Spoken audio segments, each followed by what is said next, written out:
was mentioned by the Samoa coach Ben Gardner in his press conference after the game. What did happen between Sunday in Wigan and Saturday in Leeds regarding the Civital? Because something changed, didn't it? Something changed fundamentally, because he alluded to it, but no one asked him. Well, I wrote about it, Rich. Obviously, you're not. I don't read. Not paying attention. You don't read. Can you read? From Wakefield. No, I think a new supermarket opened up in Wakefield yesterday, and people queued up at 4 a.m. So this is what's going on. I think the understanding is what my understanding is in the Pacific Championships, and I think this is the same in rugby union generally. There is a rule that the team doing a war dance stands on the 40 metre, and the other team stands on their 40 metre. Now that is because in the past there has been instances where people have advanced on a haka or a war dance, civital, whichever it may be, and things have kind of gone awry. Like I think 2011 was France and New Zealand in the Rugby Union World Cup final. France advanced on it, they were fined. So I think Samoa did not expect England to stand on the 50 metre line, and actually if you watch the footage I think Herbie Farmer was technically over it. But or was it Sam Tompkins? No, it was Sam. Well, as Steve Mascord wrote for Underworld.com last week, it was Sam Tompkins' instruction. And you could say maybe, maybe that's what he was there for. Maybe it worked. I don't know. I mean, you could argue that Samoa were a bit flat in the first test, or just a bit slow or a bit reduced energy. I don't know, but yeah, I think in the second week it was probably thought we'll start a bit deeper because we don't. Which you could say is a bit of a shame because they were great moments, and Michael Lewis and Gordon. Oh, mates, aren't they? Yeah, best mates. Yeah, BFFs. Oh. It amused me because obviously last week there was all the nonsense from that Burke who plays rugby union about the hacker, and then when I saw the clips on the news, because they showed that because that was the highlight of last week's England versus the All Blacks game, between England and the All Blacks were a row of photographers. So we're going to run over the photographers. In the Pacific Championship, it's a row of microphones, isn't it? So you can hear. Yeah. I suspect that somebody sat down in the Samoa camp and said, it might have been a great look media-wise to have them forehead to forehead, but it's detracting from what we're actually doing, the tradition that we're serving and the message that we're putting out and the respect that we're trying to garner about our heritage. So I think we'll take a step back and at least we'll complete it and be able to show to the crowd that the crowd joined in at Headingley. It was absolutely fantastic. I think slightly there's a more few people booing and carrying on, but yeah. But there were, all of the hooping and the hollering that goes with it was absolutely fantastic, and you can't get that if they end up together and it becomes quite an aggressive action rather than, well, it's an aggressive action anyway, but if it ends with people potentially being it's not really meant to be that aggressive though. Like it is a war dance, but it's throwing down a challenge. Yeah, but it's going back. It's representing their forefathers and their family. But you can't do that if it ends up forehead to forehead, and all the news is about who's going to get disciplined before the game's kicked off. It's a great thing. I think we all like it, don't we? I love it. Yeah, 100%. It's passion. It's history, it's heritage. So you haven't told us where you're going to play the 3 tests now. Oh dear. I just wondered whether it was more to do with... It could be. It could quite be. I wondered whether it was more to do with they performed better in the Civic Tower than they did in the game. Yes, I think they invested a hell of a lot of emotion in the first one. I think that's a bit of a cop-out, personally. Yeah. Ben Garner did say, post the first game and in the lead-up to the second game, that one of the things that had let them down was their start to the game. And you do wonder if it's not the emotion that you invest in the Civic Tower, it's the fact that it takes emotion out of you and it ends up very confrontational. So we'll do it in our space. We know what it means to us. It'll fire us up for the start of the game, and we won't get distracted by the fact that we brought the crowd into it and they're booing us or whatever it might be, or the photographers are. And before the game's even 5 minutes old, social media's full of clips that have got nothing to do with the game. But people forget that they had 9 debutants. Like, they basically brought a new, squad. They're looking long term. I'm sure they would have liked to have won both of those games, but you can't necessarily expect them to hit ground running. They weren't a million miles away at Headingley. The sin binning was that really, was what I'd really asked James, because that was probably the main talking point, and obviously Ben Gardner. I did see the first half. Not that you would like to throw a referee under the bus, but I think one of the things that in the game one, they were probably lucky, in my view, to not have somebody sin-binned for repeat offences in the ruck, and frankly, Liam was probably far more patient than I would have been.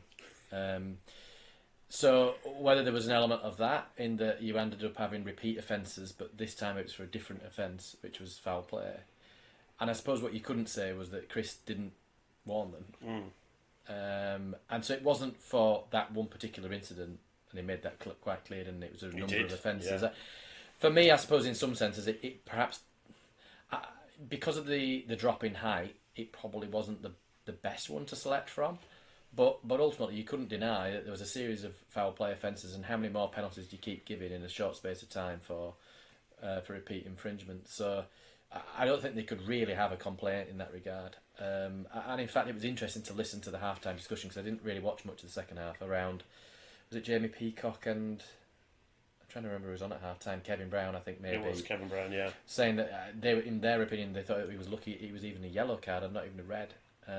Well, it wouldn't have been a red in Super League because of the drop in height for mitigation. In Super League in isolation, that probably was a sin bin. And funny thing was, in the actual commentary, I think it was Brian Noble and Robbie Hunter-Ball, yeah. and they were surprised when he was yellow card. Yeah. And I think that probably goes back to Brian has yellow card aversion. He wants 13 people on the field. But what is head contact and what is a sin bin in the NRL, where all the vast majority of the Samoans players play, and what is in Super League is different, isn't it? As a referee, you know that. In isolation, that at international level is not a sin bin, in my opinion. In So Super you think League, it was cumulative? well, it was. He did say that, yeah. He said that the ref said on that, the comms, he? so that there's absolutely no doubt about that's why he went to the sin bin. He went because it was cumulative, and But he I've didn't no, give a I've no warning. problem with that. There was no big... No, that's long since that gone? gone. No, and there was lots of, because I was listening when I listened to a game. I was listening more than watching, actually, because I was doing something at the same time, working. But I'd almost switch off to the commentary, and I'm just listening out for what the referee's saying. And so I can hear him at dropouts and scrums, basically sort of repeating that message about foul play, and obviously every time he's giving a penalty for foul play. So they could be left in no doubt that that's where they ended up. So I actually don't think they've got a complaint. But yeah, you're right. In isolation, for me, at international level, it's not a sin bin. I think the other thing that's interesting, going back to something that Martin Coyd said last week, when he was possibly only half jokingly talking about miking up referees for wheelchair Super League if it happens, is that if you're in the ground, you're at a disadvantage to listening on the television. So because you can hear that this is cumulative and it's building up and it may end up with a sin bin, and therefore it's not controversial. In the ground, without that big Catherine wheel gesture, we don't know what's happening. But the reason that signal was brought in years ago, which was a Stuart Cummins initiative, was to stop teams that were deliberately conceding on the goal line, which were penalties in those days, to then deliberately have the referee stop the game to bring a captain out when everybody knows what's being said. Yeah. So it was to counteract teams that were deliberately doing that, and once the referee then gave the warning, they backed away. So to keep the game flowing, they issued a signal. So there was a logic to it, and that just sort of disappeared, really. So I kind of take your point, but it also should leave some discretion for the referee. Yeah.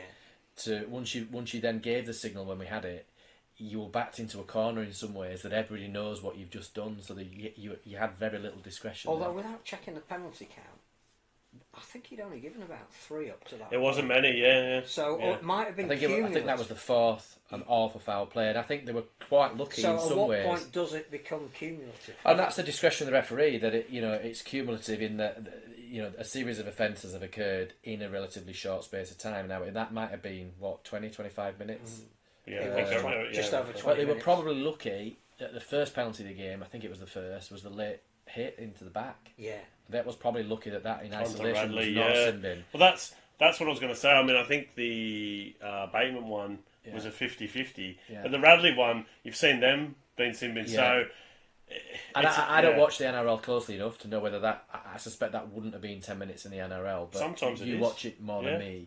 Sometimes they tend to use on the report a lot. They are protecting halfback. Yes, but they do. You are right. They tend to put on report and not necessarily go for a card. But I think, for me, they were 50-50 calls. But the sad thing was that Samoa kind of caved in, and then 3 tries. It was The almost thing is, game I over think at you half look at that time. the other way, though. I think the ruthlessness of England, Oh yeah, which definitely. we haven't always seen in the past, to exploit the They extra did. man Yeah, was fantastic. It was, Because yeah. so many times when a team goes down to 12 men and they're perhaps concertina their defence, they ride out that 10 minutes. And at that level though, with the best players in the world, you should be able to but exploit that's that. what was impressive, I think, Yeah. about England, that they did exploit it. They did win the game effectively in that 10 minutes. But then you go back to the week before, no one was sin-binned and still England were convincing and dominant. So But Samoa were better, they I were. thought. Yes. They were For the a bit 70 ISO. minutes they had I think they were better the full in the complement, second. they were better. The second week, I think. Which they were always going to be better by virtue of the fact that they Yeah. were attuned to the conditions. And I think Anthony Milford being replaced by Blaise Tangalogi was also a good call, because I think Milford was quite a liability in the first game. But he wants a contract over here. Well, people keep. I mean, irresponsible journalists keep putting him down as NRL star. He's been playing in the Queensland Cup. Is he a gun? Yeah, Is he a gun? He It played, wasn't that's gone our about. word. It That's wasn't our gone about 8 years ago. all this gun stuff. he Yeah, played in the Interstate Challenge, didn't he? Before the Grand I think Final. was he playing for the Capras No, he was or the playing, Burleigh Bears? Yeah. was he playing for the Dolphins. No, he's not playing for the Dolphins. That's the whole point, Phil. Or was it North Devils? I can't remember. Yeah, but one of the It feeder was somebody. teams. I yeah, think it was but North yeah, Devils were in the but final. And I'm sure There's a reason he's not playing in the NRL, and that's because he's not good enough. Yeah, So we'll wait about 2 weeks before he's announced by Lee then. probably Featherstone. Yeah. Or Featherstone, yeah. But he might want to get paid, so that might not Featherstone be a melts. good Oh, idea. don't upset Featherstone. Don't upset Featherstone. Stop me not paying players. Anything else to that say was the about? old regime. Yeah. Oh right, It's new okay. now. It's all new now, yeah. All forgiven, forgotten. Yeah. Anything else happening in the game that we need to talk about? Apart from, we've already said Herbie Farnworth's brilliant. He's amazing. He's the best, isn't he? Yeah, I mean, And he still I he think doesn't sound the Australian. only. If I was doesn't Harry really. Smith, I'd be really annoyed about how good Herbie Farnworth was. He's a big Because- game player, Harry Smith, isn't he? Harry Smith over these 2 games, I think the opinion He's been very good. the opinion of him has changed because he's always been in a team where kick us out of trouble. You're a one-dimensional player. You've got a great kicking game. That's all you can do. I think over the course of these 2 matches, he has put himself forward as being a leading halfback at international level, and he would have been man of the match if it hadn't. Yeah. If Farnworth had not been so brilliant. I also think that Jerome Luai was magnificent in this series. Because it would have been very easy for him, having won 4 grand finals, moving to West Tigers, which, big deal. what's the State of Origin film? In case you forgot it. No, but I mean, it's got to the end of the season where he's invested all that energy Yes. into the final game he's had with Penrith. Yeah, he his wants to hometown go club. out as a winner. Yeah, 4 in a row anyway takes a huge amount of energy and motivation out of you. To then say, I'm going to come on tour as captain and not stay at home and prepare for moving to another club, which would have been very easy for him to do, and to play the way he did, I thought it was a real honour and a privilege to watch him. And I thought Roger Tuivasa-Sheck was magnificent as well, particularly in the second game. So if England are going to beat Australia, is that the team to beat Australia? I mean, you watch both 'cause games in more John, detail. John Bateman won't be in it, but I But understand it will why. be because Sean Wayne likes him. No, I depending understand on why he that- was in the that squad, and I understand why Chris Hill was in the squad and didn't play, because there's that moving out of the team that you've got into the new ones that you want to bring in and having some continuity. And he always talks about standards, and he wants people in there that know the standard. So I think not everybody who would play in this particular series will be in I'd say necessarily. many changes though. No, there won't be many, I mean, but I can yeah. see a couple. Yeah, I and think I slight can see tweaks, some players who, it'd be very interesting to see how Lewis Dodd does in his first season in the NRL. There's going to be players that the He's pool never is played for England. no, but if he starts dominating at South Sydney, Yeah, I don't think. surprised. I don't. Yeah, I don't think. but why have they that's- signed him then? Because they obviously think he can. Yeah, that's a good. I don't. I think he's a good player. I think he's had a But I think tough year. Sean Wayne, Lee Breers, Andy Last will be looking at all of those players that are playing in the NRL. And Morgan Smithies didn't play in this series. And another year at Canberra, he may well be coming in instead of John Bateman. There is a similarity in the way that I they don't play. think you change that Smith and Williams axis. I think they work very well No, together. but I think the more competition you've got for those for positions places is great. I think where England needs competition is probably fullback. I think Jack Wellesby was Quiet fairly quiet. series? I mean, Gosh. probably didn't have a great season. Obviously a class player, but there's not really a backup for him. There wasn't one named. Apart from that, there's depth, I think, in a lot of positions. I mean, at hooker, do you see Danny Walker or Cruz Leeming, or Cheslin? Brad O'Neill. Brad O'Neill, obviously, but he's coming back from an ACL, so... Yeah, but long, if we're talking longer term, World Cup... But by the time... Yeah, I was talking more for the Ashes, but yeah, I think that's a pretty settled squad, and there is depth across most of the positions, and that's... Because there will be injuries, or people who are out of form in a year's time, but... I mean, Sean Wayne won't take a long time here, he'll just take the view of the Ashes. I mean, to win an Ashes series would be some mighty effort, so yeah, there's Greatest no honour doubt of my career. You don't sound like.